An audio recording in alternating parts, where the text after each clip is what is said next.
নমস্কার, 99 নিউজ বাংলায় আপনাদের সকলকে স্বাগত। আপনাদের সঙ্গে আমি রমা।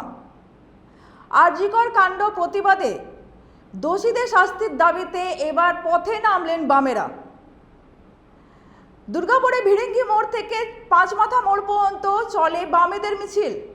আপনাদের আবারও বলে রাখি, দুর্গাপুরের ভিড়িঙ্গি মোড় থেকে পাঁচমাথা মোড় পর্যন্ত চলে বামেদের মিছিল। তাদের দাবি, অবিলম্বে যদি দোষীদের শাস্তি না দেওয়া হয় তবে বৃহত্তর আন্দোলনে নামবে তারা। তিলোত্তমার দোষীদের দ্রুত কঠোর আইনি পদক্ষেপের দাবিতে রাস্তায় বামেরা। দুর্গাপুরে ভিড়িঙ্গি মোড় থেকে পাঁচমাথা মোড় পর্যন্ত বামেদের প্রতিবাদ মিছিল। নৃশংসভাবে ধর্ষণের পর হত্যা, তারপর প্রমাণ লোটপাট করা হয়েছে বলেও অভিযোগ করা হয়। সুপ্রিম কোর্টের পরবর্তী শুনানিতেও তারা খুশি নন বলেও জানান। দ্রুত ব্যবস্থা গ্রহণ না হলে আরও বৃহত্তর আন্দোলনের পথে হাঁটব বলেও হুঁশিয়ারি দেন বাম কর্মী সমর্থকরা।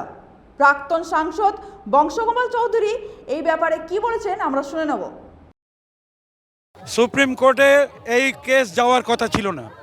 সুপ্রিম কোর্ট নিজে যেচে মামলা নিয়েছেন এবং আজকে পশ্চিমবাংলা সরকারের কয়েক কোটি টাকা উকিলের ফি নিয়ে উকিল কাগজ দেখাতে পারছে না এবং কাগজ দেখাতে পারছে না উকিল, এবং এই উকিলদের ওপরে পশ্চিমবাংলার বাজেট থেকে মানুষের আজকে জিনিসের যখন দাম বেড়েছে, কোটি কোটি টাকা জিনিসের দামের ভর্তুকি না দিয়ে আজকে মানুষের ওপরের বসানোর ট্যাক্সের টাকা সুপ্রিম কোর্টের উকিলদের পকেটে গুঁজে দেওয়া হচ্ছে। সুপ্রিম কোর্ট কেসটা যেচে নিয়েছে, নিতেই পারে।